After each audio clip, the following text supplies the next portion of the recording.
So sorry students, थोड़ा सा blunder हुआ है हमसे। हमें बस ये ध्यान रखना है कि ये वाला पोर्शन जो था वो होमो का था और ये वाला पोर्शन जो था वो हेट्रो का था। तो वो ऊपर का पार्ट थोड़ा सा कट हुआ है, तो प्लीज आप इसे लेक्चर के दौरान ध्यान रखिएगा। ये वाला पार्ट जो था वो होमो था और ये वाला जो पार्ट था वो हेट्रो था। So hello my dear students, कैसे हैं आप सभी? होप करता हूँ बहुत ही ज्यादा अच्छे होंगे। चलिए आज हम अपने लेक्चर को शुरू करेंगे। आज हम पढ़ने वाले हैं होमोलिटिक फिशन और हेट्रोलिटिक फिशन के बारे में। मैं जानता हूँ ये थोड़ा हायर स्टैंडर्ड के लिए है, यानी कि हमारे जो स्टूडेंट्स हैं जिनके लिए ये यूजफुल होगा उनके एकेडमिक्स के अंदर, वो 11th और 12th के स्टूडेंट्स होंगे। और क्योंकि हम रिएक्शन के मैकेनिज्म्स पढ़ते हैं और हमारे सिलेबस के अंदर तकरीबन मोटा मोटा 5-6 चैप्टर्स हैं जो कि ऑर्गेनिक केमिस्ट्री पर बेस्ड हैं और उसके अंदर भर भर के रिएक्शन और उनकी मैकेनिज्म्स पढ़े जाते हैं। तो अगर आप मैकेनिज्म्स को पढ़ना और समझना चाहते हैं तो बहुत ज्यादा जरूरी हो जाता है कि आप बॉन्ड ब्रेकिंग को समझें, किस तरह से होता है, होमोलिटिक फिशन क्या होता है और हेट्रोलिटिक फिशन क्या होता है। तो अगेन हमारे हर लेक्चर में कोशिश होती है कि हम मुश्किल से मुश्किल कंसेप्ट्स को बहुत आसानी से पढ़ाएं और हमारे हार्ड जो कंसेप्ट्स होते हैं उनको इजी विजुअलाइज करवा के आपके सामने रखें। चलिए वही कोशिश आज भी होगी। हम पढ़ने वाले हैं होमोलिटिक फिशन और हेट्रोलिटिक फिशंस के बारे में। और मैं यहाँ पर अपने बोर्ड के या अपने स्क्रीन पे 2 कॉलम्स बना रहा हूं। यहाँ पर हम होमोलिटिक फिशन देखेंगे और वहां पर हम हेट्रोलिटिक फिशन देखेंगे। अगेन आपको पता है हमारी केमिस्ट्री में कई सारे पार्ट्स हैं।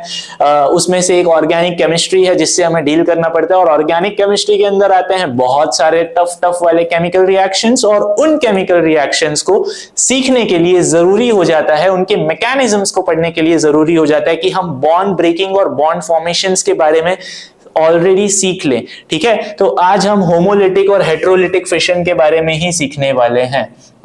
तो मैं यहां लिख रहा हूं होमोलिटिक फिशन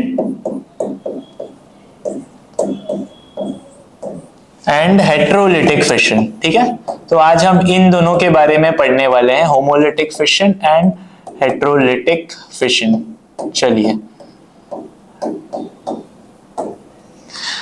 हमारे कई सारे स्टूडेंट्स हैं जिनको शायद ये ऑलरेडी आता होगा, बट अगेन क्योंकि हम शुरू से शुरू करते हैं तो हमें ये डेफिनेटली पढ़ना है। ये काफी इंपॉर्टेंट कंसेप्ट है, आप इसके बिना एक भी रिएक्शन मैकेनिज्म को नहीं समझ पाओगे। तो ये डिस्कस करना बहुत ज्यादा ही इंपॉर्टेंट है, होमोलिटिक फिशन और हेट्रोलिटिक फिशन। चलिए सबसे पहले इजी से शुरू करेंगे। सबसे ज्यादा इजी होमो होता है समझना, इसके लिए हम इसे शुरू करते हैं। याद रखिएगा ये काफी बेसिक है, अगर ये नहीं आएगा तो हम रिएक्शन मैकेनिज्म में आगे नहीं पढ़ पाएंगे। इसके लिए बहुत ध्यान से और फोकस के साथ सुनिएगा। होमो, यहां पर देखिए होमो का मतलब क्या होता है। होमो का मतलब होता है सेम। ठीक है, होमो का मतलब होता है सेम। ठीक है, ये अपने को पता है कि होमो मतलब सेम होता है। फिशन मतलब क्या होता है सर? फिशन मतलब होता है ब्रेक। ठीक है, ब्रेक। मैं वो थकने के बाद जो ब्रेक होता है उसकी बात नहीं कर रहा हूं, मैं टूट जाने की बात कर रहा हूं। ब्रेक मतलब टूट जाना। ठीक है, जैसे वो छोड़कर चली गई तो आप चूर चूर हो गए, वैसे का वैसे। ठीक है, तो अल्टीमेटली फिशन मतलब होगा ब्रेक और होमो मतलब होगा सेम। क्या उसी तरह से हम हेट्रो के लिए गेस करें? चलिए, तो हेट्रो मतलब क्या होगा? हेट्रो मतलब होता है डिफरेंट। ठीक है, हेट्रो मतलब होता है डिफरेंट। हेट्रो मतलब होता है डिफरेंट। या फिर फिशन मतलब अगेन वही चीज होगी, फिशन तो सेम ही होगा, तो यानी कि फिशन तो ब्रेक ही होगा। ठीक है, सो होमो मतलब सेम, हेट्रो मतलब डिफरेंट। ठीक है, ये अपने को कहीं ना कहीं पता है। ठीक है, पता है। चलिए अब जरा आगे बढ़ते हैं। यहां पर मैंने एक वर्ड लिखा है ब्रेक। आप मुझे जरा सोच कर बताइएगा, हम पढ़ क्या रहे हैं? हम केमिस्ट्री पढ़ रहे हैं, तो केमिस्ट्री के अंदर क्या टूटेगा? ऑब्वियसली सी बात है यार, केमिस्ट्री के अंदर 2 कंपोनेंट्स के बीच में एक केमिकल बॉन्ड होता है ना। ये है अपना केमिकल बॉन्ड, ये वाला जो है ये केमिकल बॉन्ड है। ए और बी आपस में बॉन्ड शेयर करेंगे, तो केमिस्ट्री में टूटने जैसा क्या है यार? एक ही तो चीज है सर, बॉन्ड टूट जाएगा। ठीक है, उसे ही आप बोलते हो ब्रेकिंग ऑफ बॉन्ड यानी कि फिशन। ठीक है, चलिए अब जरा इसे डिटेल में पढ़ते हैं। मैं एक एग्जांपल लेता हूं होमोलिटिक फिशन के लिए। एक एग्जांपल लेते हैं, ये है मेरे पास क्लोरीन। ठीक है, ये है हमारे पास क्लोरीन गैस। ठीक है, क्लोरीन गैस। चलिए, तो क्लोरीन गैस है हमारे पास। क्लोरीन गैस यानी Cl2, आपको पता है gases are diatomic in nature, यानी कि हमेशा सिंगल फॉर्म में तो प्रेजेंट होंगे नहीं, वो डबल होते हैं, ठीक है। तो Cl2 मतलब क्या समझते हो? Cl2 मतलब समझते हो दो क्लोरीन, है ना। Cl2 मतलब समझते हो दो क्लोरीन। यस, हम सबको पता है Cl2 मतलब होता है दो क्लोरीन, ठीक है। चलिए, तो ये दो क्लोरीन आयंस है मेरे पास, बहुत ध्यान से देखिएगा। ये एक कंपाउंड है मेरे पास क्लोरीन गैस, जिसमें दो क्लोरीन जो है वो आपस में अटैच्ड है, ठीक है। अब बहुत ध्यान से देखिएगा, ये क्लोरीन क्या है दोस्त? ये क्लोरीन क्या है? क्या ये मेटल है या नॉन मेटल है? अगर आपको नहीं पता है कि मेटल और नॉन मेटल कैसे पहचानते हैं, तो प्लीज मेरा पहले वाला वीडियो देखिए, वहां पर मैंने सिखाया था कि मेटल और नॉन मेटल को कैसे पहचाना जाता है, ठीक है। चलिए, तो अभी मुझे पता है कि क्लोरीन मेरा नॉन मेटल है, ठीक है। क्लोरीन मेरा नॉन मेटल है, और सेम ये क्लोरीन भी मेरा नॉन मेटल है, ठीक है। ये वाला क्लोरीन भी मेरा नॉन मेटल है, तो दोनों क्लोरीन है, तो दोनों के दोनों नॉन मेटल है, ठीक है। अब किसी वजह से इमेजिन कीजिए, अगर ये दोनों नॉन मेटल हैं और ये दोनों के बीच में एक बॉन्डिंग होती है, जब भी नॉन मेटल और नॉन मेटल बॉन्ड शेयर करते हैं तो वो कोवैलेंट बॉन्ड बनाते हैं। ये हम सब जानते हैं, हम प्रीवियस स्टैंडर्ड्स में पढ़ चुके हैं। इसका मतलब कोवैलेंट बॉन्ड होगा इनके बीच, तो यानी कि एक इलेक्ट्रॉन जो होगा वो इस वाले क्लोरीन का होगा, और ये एक इलेक्ट्रॉन जो होगा इनके बॉन्डिंग के अंदर वो इस वाले इलेक्ट्रॉन का होगा। ये आप एग्री करते हो मेरे साथ, ठीक है। तो अगर ये क्लोरीन और क्लोरीन ने कोवैलेंट बॉन्ड बनाया है, तो एक इलेक्ट्रॉन जो है वो इस वाले क्लोरीन का है, और एक इलेक्ट्रॉन जो है वो इस वाले क्लोरीन का है। अब सपोज मुझे करवाना था रिएक्शन, इसी की वजह से मैं क्या करूंगा, उस सिस्टम के अंदर हीट प्रोवाइड करूंगा। मैं उस सिस्टम के अंदर हीट प्रोवाइड करूंगा। क्या प्रोवाइड करूंगा? हीट। अब जब भी किसी सिस्टम के अंदर हीट प्रोवाइड की जाएगी, तो क्या उनके बीच की बॉन्डिंग टूटेगी? ऑब्वियसली टूटेगी। अगर एनर्जी प्रोवाइड करोगे तो एनर्जी क्या करेगा? बॉन्डिंग को ब्रेक करेगा, यानी कि ये Cl2 आयंस के बीच का जो बॉन्ड था, जो कोवैलेंट बॉन्ड था, वो टूट जाएगा, ठीक है। अगर क्लोरीन और क्लोरीन के बीच का बॉन्ड टूटा, तो बहुत ध्यान से देखना, इस वाले क्लोरीन का एक इलेक्ट्रॉन था और इस वाले क्लोरीन का एक इलेक्ट्रॉन था। क्या ये दोनों इलेक्ट्रॉन्स उसके ओनर के पास चले जाएंगे? क्योंकि बॉन्ड टूट गया ना। तो अगर ये बॉन्ड टूटा तो ये वाला इलेक्ट्रॉन ये क्लोरीन ले लेगा, और ये वाला इलेक्ट्रॉन ये क्लोरीन ले लेगा, समझे?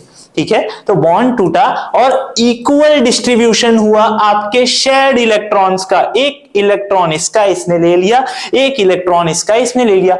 क्यों? बहुत ध्यान से देखिएगा, आपको इलेक्ट्रोनेगेटिविटी पता है। इलेक्ट्रोनेगेटिविटी क्या होती है? It's an capacity of atom to pull the share pair of electron towards itself. Come on, it's a capacity of an atom to pull the share pair of electron towards itself, यानी कि और कुछ नहीं यार, खींचने की काबिलियत। किसको खींचोगे? तो इलेक्ट्रॉन जो शेयर किया था उसको खींचोगे। कोवैलेंट बॉन्ड के अंदर अगर इसने एक इलेक्ट्रॉन दिया था और इसने एक इलेक्ट्रॉन दिया था, तो क्या लगता है किस क्लोरीन के पास ज्यादा ताकत होगी कि वो इलेक्ट्रॉन को अपनी तरफ खींच ले? आप बोलोगे कैसी बातें कर रहे हो सर यार, दोनों के दोनों तो क्लोरीन है। तो जब दोनों के दोनों क्लोरीन है तो दोनों के पास सेम ही ताकत होगी अपने आप अपनी तरफ इलेक्ट्रॉन्स को खींचने की। तो यानी कि ये दोनों के बीच में सेम पावर है, यानी कि ये दोनों एक ही स्पीड या एक ही इंटेंसिटी से इलेक्ट्रॉन को अपनी तरफ खींच सकते हैं। तो यानी कि ये अपना इलेक्ट्रॉन खींच लेगा और ये अपना इलेक्ट्रॉन खींच लेगा। मतलब कोई लालची नहीं है, दोनों साधु आदमी है, अपना अपना ले लेंगे और साइड हो जाएंगे, ठीक है। यानी कि वो बनाएंगे Cl डॉट Cl डॉट। ये डॉट क्या है? तो ये डॉट है उनके इलेक्ट्रॉन्स को उन्होंने विड्रॉल कर लिया, अपने अपने हिस्से के इलेक्ट्रॉन्स को वापस ले लिया। इसीलिए आप इन्हें कहते हो फ्री रेडिकल्स, इसीलिए आप इन्हें कहते हो फ्री रेडिकल्स, ठीक है। याद रखिएगा ये हैं फ्री रेडिकल्स। तो आप इनको फ्री रेडिकल्स क्यों बोलते हो? अरे भाई, फ्री रेडिकल्स इसलिए बोलते हैं क्योंकि क्या इसके पास तुझे कोई चार्ज दिख रहा है? नहीं ना। अगर कोई कंपोनेंट या जो रेडिकल्स हैं वो आप किसे कहोगे? अगर कोई आयंस जो होते हैं, ions is not a good word, ठीक है, वो रेडिकल्स हैं। तो अगर किसी रेडिकल पर चार्ज नहीं होता है, यानी कि वो चार्जलेस होते हैं, तब आप उन्हें कहते हो फ्री रेडिकल्स, ठीक है। यानी कि उनके पास ना पॉजिटिव चार्ज है ना नेगेटिव चार्ज है। याद रखिएगा, होमोलिटिक फिशन के अंदर, क्या बोला? होमोलिटिक फिशन के अंदर formation of free radicals takes place, यानी कि जब भी मैकेनिज्म्स के अंदर आप ऐसे फ्री रेडिकल्स को बनता देखो किसी भी वजह से, तो आप कह सकते हो कि उनके बीच में होमोलिटिक फिशन हुआ है। अब जरा सोचकर बताइएगा, आपको हेटेरोलिटिक के लिए आप गेस कर सकते हो। मैं एक एग्जांपल ले रहा हूं हेटेरोलिटिक के लिए, HCl, ठीक है, इसको हम क्या बोलते हैं प्यार से, इसको बोलते हैं हाइड्रोक्लोरिक एसिड। ज्यादा प्यार करोगे जला देगा, ठीक है। तो HCl that is hydrochloric acid, ठीक है। अब जरा बताइएगा, हाइड्रोजन एक नॉन मेटल है, ठीक है, क्लोरीन भी एक नॉन मेटल है, तो इन दोनों के बीच में जो इलेक्ट्रॉन या जो बॉन्डिंग बनेगी वो किस तरह की बॉन्डिंग होगी? आप बोलोगे सर दो नॉन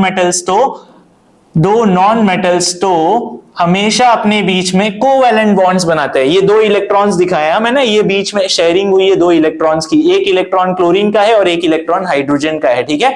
तो आप मुझे कहोगे सर जब भी नॉन मेटल्स और नॉन मेटल्स बॉन्ड शेयर करते हैं हमेशा उनके बीच अक्सर ही कोवैलेंट बॉन्ड्स देखने को मिलते हैं, ठीक है, यानी कि इनके भी बीच होना हो कोवैलेंट बॉन्ड होगा, ठीक है, इनके भी बीच कोवैलेंट बॉन्ड होगा। चलिए अब सेम सिचुएशन, सब कुछ सेम होगा। ध्यान दीजिएगा कि अगेन मुझे रिएक्शन करवाना होगा तो ये बॉन्ड तो तोड़वाना होगा, ठीक है। तो मैं क्या करूंगा, मैं हीट सप्लाई करूंगा। मैं क्या करूंगा, मैं इस सिस्टम को हीट सप्लाई करूंगा। तो अगर मैं हीट सप्लाई करूंगा, आपको पता है अगर आप किसी को गर्म करोगे तो वो अनस्टेबल होगा, ठीक है। अगर किसी को हीट सप्लाई किया तो बॉन्डिंग के बीच में ब्रेकिंग आने लगेगी, तो यानी कि ये वाले बॉन्ड भी टूट जाएंगे, ठीक है, ये वाले बॉन्ड भी टूट जाएंगे। बहुत ध्यान से देखिएगा, ये वाले बॉन्ड भी टूट जाएंगे। लेकिन यहां पर होगा एक कैच, यहां पर है भैया एक ट्विस्ट। और ट्विस्ट क्या है, ध्यान से समझिएगा और बहुत ध्यान से सुनिएगा, ठीक है। ये बहुत इंपॉर्टेंट चीज है, पूरा हाइड्रोलिटिक फिशन एक पॉइंट में क्लियर हो जाएगा।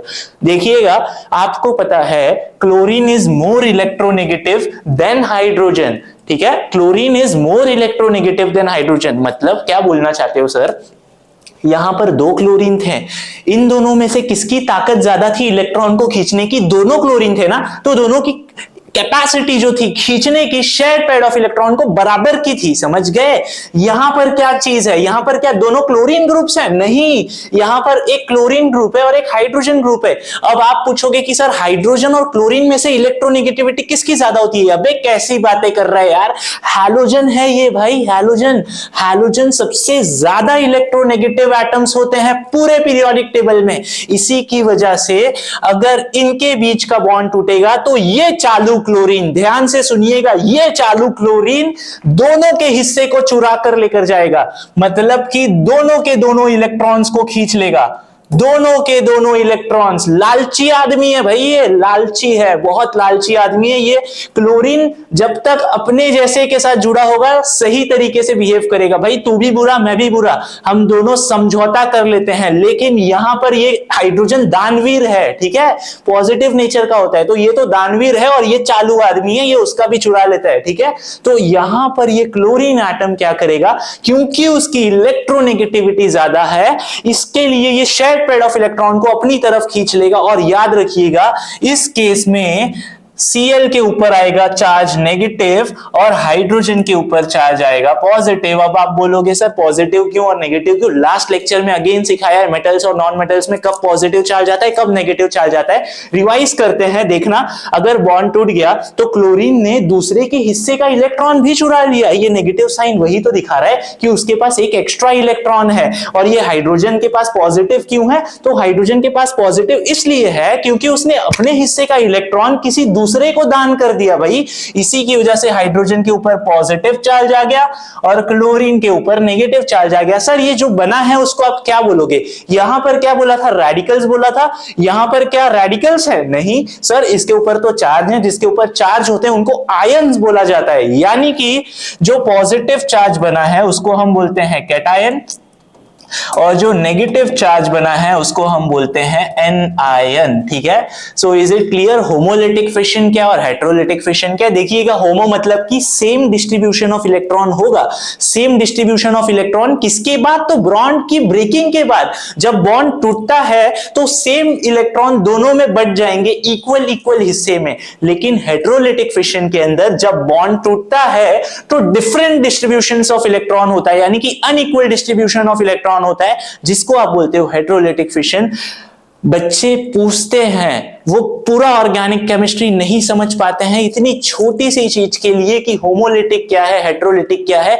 मैकेनिज्म बोर्ड पे लिख दिया जाए वो सोच में पड़ जाते हैं कि इसके ऊपर पॉजिटिव क्यों आया, इसके ऊपर नेगेटिव क्यों आया, क्या चार्जेस है, कैसे बैलेंस्ड होगा। अरे भाई बहुत सिंपल सा कंसेप्ट है, इतना सिंपल है। देखिए, हेटेरोलिटिक के अंदर आयंस जनरेट होते हैं, होमोलिटिक फिशन के अंदर रेडिकल्स जनरेट होते हैं, फ्री रेडिकल्स, ठीक है। तो ये बहुत इजी चीज है। स्टार्टिंग के स्टेप में अगर आप मैकेनिज्म में आगे बढ़ ही नहीं सकती, ये इनिशिएशन स्टेप होता है, एकदम शुरुआत का स्टेप जहां पर रेडिकल्स टूटे जाते हैं, ठीक है, बॉन्ड ब्रेकिंग होती है, ठीक है। तो ये बहुत बेसिक सी चीज है, बट बच्चे पूछते नहीं है ये सोच करके उनके ऊपर हंसेंगे। बट देखिए हमारे यहाँ ऐसा कुछ नहीं होता है, हम हमेशा हर एक लेक्चर में एक बार बेसिक रखते हैं ताकि चीजों को फिर से रिवाइज कर पाए।